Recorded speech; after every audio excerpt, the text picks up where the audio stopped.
और जहां संसद में अमित शाह ने कहा कि पीओके हमारा है, तो वहीं दूसरी तरफ पाकिस्तान में हाफिज सईद, मसूद अजहर और दाऊद इब्राहिम के ठिकाने रातों रात बदले जा रहे हैं। ऐसा पहली बार नहीं हो रहा है, बल्कि हर हफ्ते यही होता है। वजह है अनजान गनमैन, वो गनमैन जिसने साल भर से पाकिस्तानी फौज और उसके पालतू आतंकियों की नींद उड़ा रखी है। वो कब, किस गली, किस सड़क, किस मस्जिद के बाहर मिल जाए पाकिस्तान में किसी को नहीं पता। जैश, लश्कर और खालिस्तानी आतंकी छिपते फिर रहे हैं, लेकिन अनजान गनमैन साए की तरह इनका पीछा कर रहा है। बीते 4 दिनों में तो तहलका मच गया है। कराची से पेशावर तक क्या हुआ, अगला नंबर किसका है, और इस अनजान गनमैन पर पाकिस्तान में इतनी खामोशी क्यों है, सब कुछ देखिए इस रिपोर्ट में।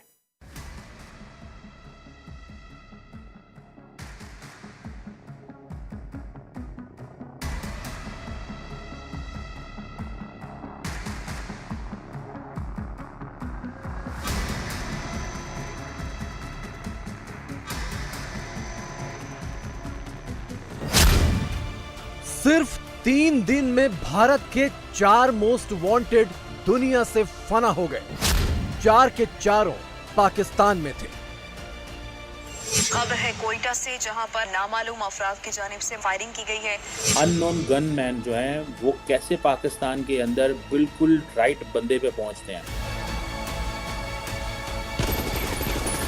वो लोग मारे जा रहे हैं जो पाकिस्तान के आर्मी के स्ट्रेटेजिक एसेट्स थे, जो टेररिस्ट थे, जिनको पाला पाकिस्तान आर्मी ने इंडिया के खिलाफ यूज करने के लिए। सईद साहब तो खुले फिर रहे थे और जल से जुलूस भी कर रहे थे, तो अब रिसेंटली उनको कहीं हाउस अरेस्ट वगैरह किया।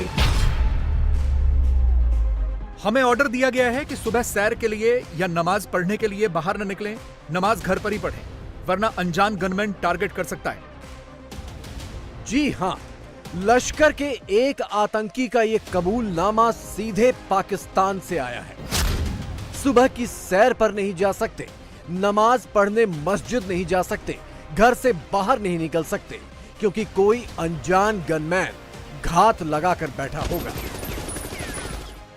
लेकिन अनजान गनमैन ने फिर भी निशाना लगा ही लिया। कराची में लश्कर का आतंकी हंजला उर्फ अदनान अहमद गोलियों से भून दिया गया। तैयबा के एक शख्स थे, he is considered one of the close person of Hafiz Saeed, Adnan Ahmad उनका नाम है। उनको कराची में जो है वो मार दिया गया है। मेरा ख्याल है 3 दिसंबर को किया गया है, तो आज कम से कम 6 दिसंबर है, तो इट मीन्स इसको नॉर्मली छुपाया गया है। ये कैसे हो सकता है कि without presence of Indian apparatus in Pakistan, how is it possible? ये मुमकिन ही नहीं है। So it means कि वो apparatus जो अमेरिका में या कनाडा में हमने जिसका शोर सुना पूरी दुनिया में, वो पाकिस्तान के अंदर भी मौजूद है और वो apparatus अपना काम कर रहा है। They are not worried, they are doing it the way they want it. वो लोग जो माजी में कश्मीर में किसी न किसी चीज़ में इन्वॉल्व रहे, उनको जो है वो भड़काया जा रहा है। हंजला उर्फ अदनान हाफिज सईद का करीबी था। 2016 में जम्मू कश्मीर में सीआरपीएफ काफिले पर हमले का मास्टरमाइंड था। 3 दिसंबर को अनजान गनमैन ने इसे कराची में गोली मार दी, लेकिन पाकिस्तान में इसकी हत्या की खबर छिपाने की कोशिश की गई। हेडली ने तो उसमें क्लियर कट बताया कि किस तरीके से इन अटैक्स, इन टारगेट्स को आइडेंटिफाई किया, उनकी वीडियोस बनाई, फिर वापस जाके वो वीडियोस पाकिस्तान में आईएसआई को दी। उसमें उसका मेन जो एक किरदार था जो इसको हैंडल करता था, वो मेजर इकबाल था। अच्छा, again first time in history US court ने इस इंसान को, मेजर इकबाल को इंडाइट किया, कोर्ट में चार्जशीट किया और रिस्पॉन्सिबल करार दिया यूएस नेशनल्स के कत्ल का।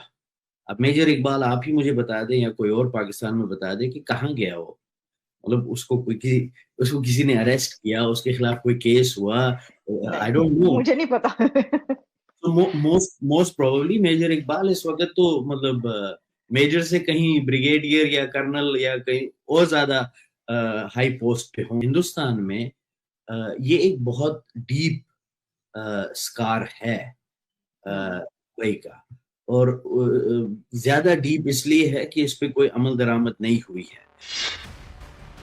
हंजला की तरह एक और आतंकी जैश ए मोहम्मद का शेर बहादुर, जो अब मौलाना बनकर कराची में रह रहा था, वो भी गोलियों से भून दिया गया।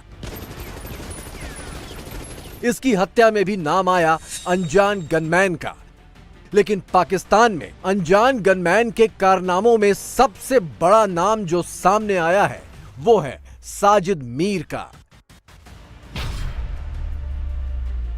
साजिद मीर 26/11 के मुंबई हमलों का मास्टरमाइंड था। डेविड हेडली की तरह इसने भी टारगेट्स की रेकी की थी और हमले के वक्त पाकिस्तान में बैठकर आतंकियों को निर्देश दे रहा था।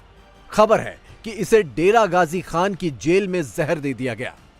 लेटेस्ट विक्टिम है डेरा गाजी खान के जेल में साजिद मीर नामी एक टेररिस्ट रहता था।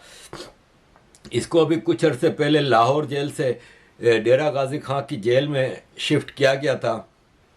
उसको किसी ने जहर दे दिया और अब वो कुक जो है, जो अक्टूबर 2023 से वहाँ पे जेल में काम करता था, जिसने वो खाना पकाया था, वो भाग गया है। उसको अब आर्मी ढूंढ रही है। लेकिन साजिद मीर इस वक्त वेंटिलेटर पे है। पाकिस्तान आर्मी बिल्कुल बेबस नज़र आती है इनके सिलसिले में।